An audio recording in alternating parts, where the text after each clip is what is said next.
A bay, a small town, a long drive through the stunning landscape of Iceland, a lot of rain, more rain and fog, and a waterfall. Today we are in Isafjördur, and from here we visit the Dynjandi waterfall.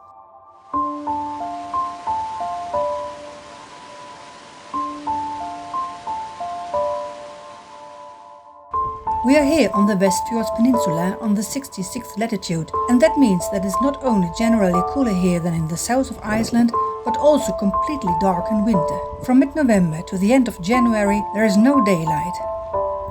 Remnants of snow in August show that it rarely gets really warm here. It must be quite unique to live in a place like this.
Today we are taking the tender boat. We've booked an excursion which will take us through the Icelandic landscape.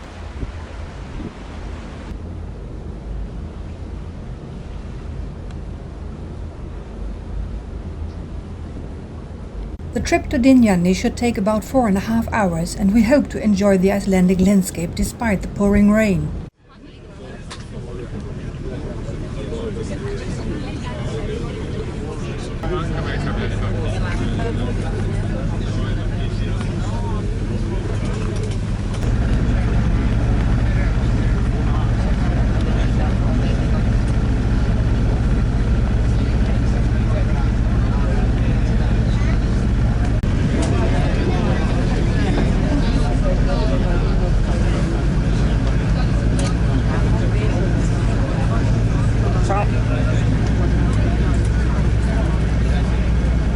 Isafjördur has a population of about 3,000 people. It is the capital of the Westfjords. Therefore, here are a lot of facilities for the whole region. For example, schools and a kindergarten. There is also a town hall and museum, a bank, a supermarket with fresh groceries, which is very important, multiple churches, a library with exhibitions, and there are lots of sport facilities, so kids from the early age can try out multiple sports. The city is surrounded by steep mountains which are around 600 meters high. Agriculture is hardly possible here. The main source of income is fishing. From Isafjördur to Reykjavik it is 4 to 5 hours by car, but there is also a small airport in the town, so you can fly to Reykjavik, which only takes 35 minutes. There are daily flights to Reykjavik, which is very convenient for the people, also in case of emergencies. Isafjördur, by the way, has its own ski resort, which is very popular with the locals.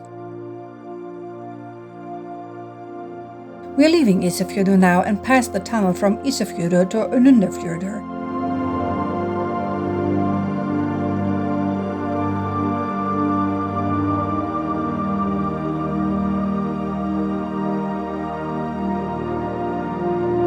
The tunnel is 9 kilometers long, partly single lane, and there is an intersection in the middle of the tunnel.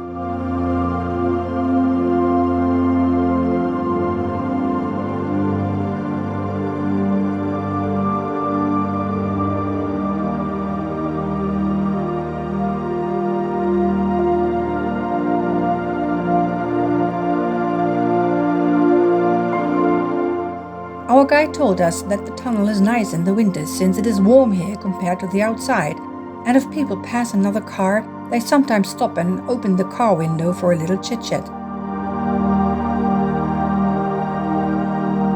The rocks from the tunnel were used to strengthen the ocean shore and to build the airport.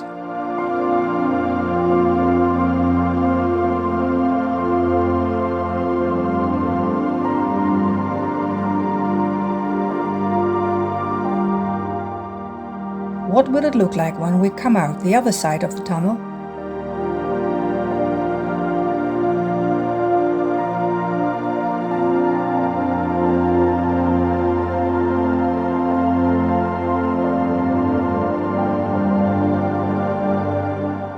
There are some farms here in the area with sheep, horses and even goats.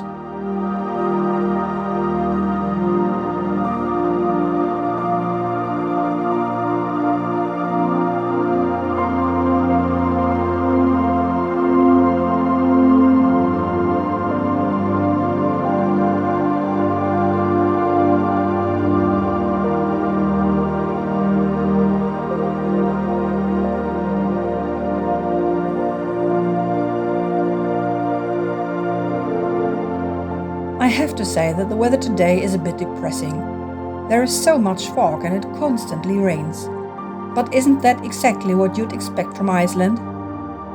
The drive to Dynjandi should be truly scenic and a worthwhile attraction in itself, with a beautiful route to relax and enjoy the scenery.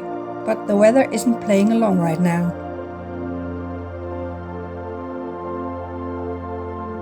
Fortunately, the weather will improve on our way back, so we can enjoy the journey through the impressive Icelandic landscape later. Can you imagine that Iceland was covered with forests in former times?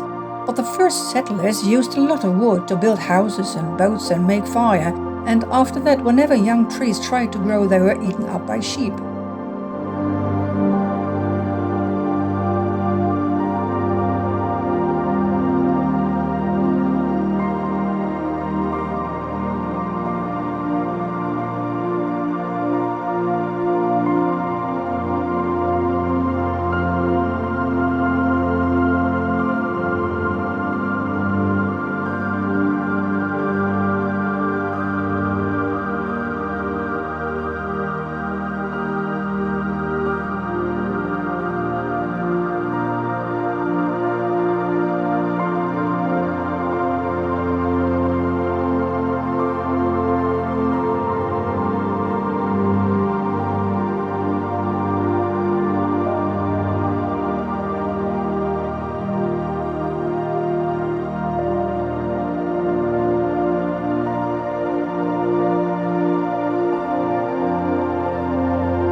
We're passing another recently built tunnel which is more than 5 km long and looks quite modern.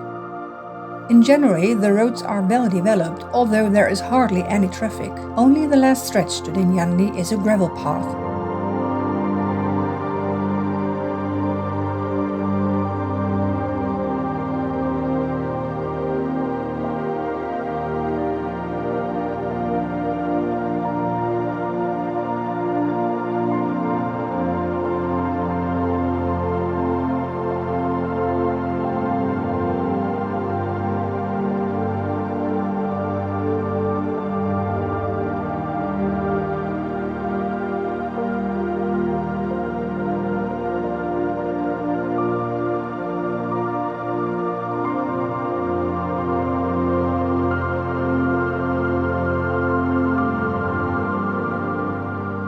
After just over an hour of driving through a lot of rain, we can finally see the Dynjandi waterfall from the distance.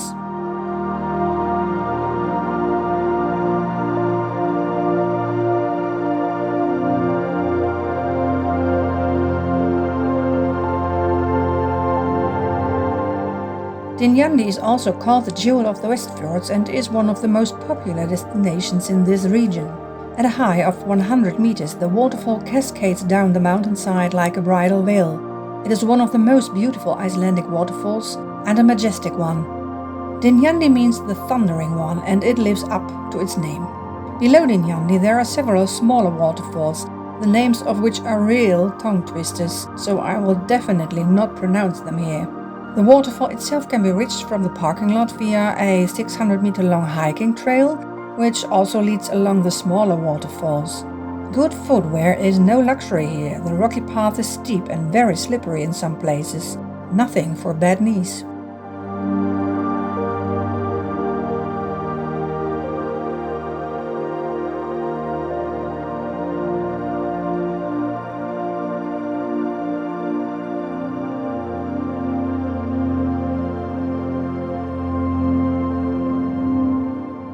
There is a parking lot at the waterfall. Although the region is hardly developed for tourism, there is also a small campsite and free sanitary facilities.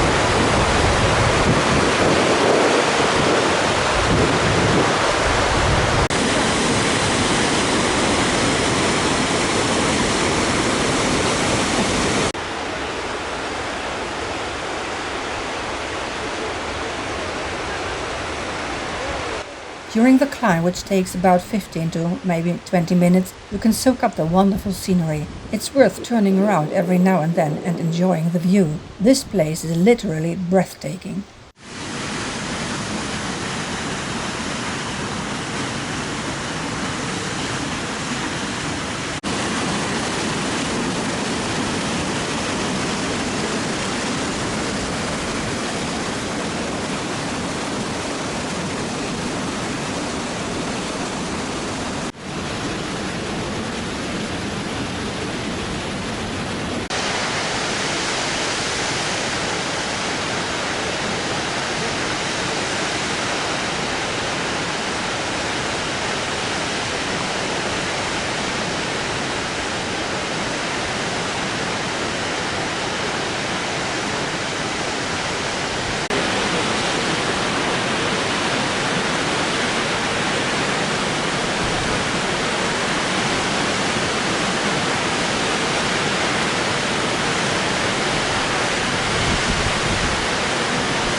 should give yourself some time here to enjoy the Dynjandi with all your senses. We were here for over an hour and climbed to the top.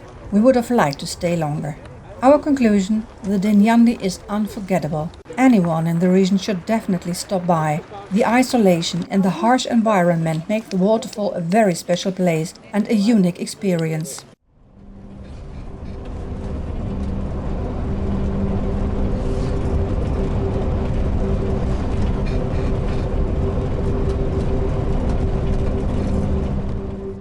On the way back, the weather has improved a bit and we can still enjoy the Icelandic landscape, which is so unique. So sit back and enjoy.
In the evening we continue towards Akureyri. There we will take one last excursion in Iceland that we are really looking forward to, the beauty of the north. But more on that in the next video. Until then, and thank you so much for watching.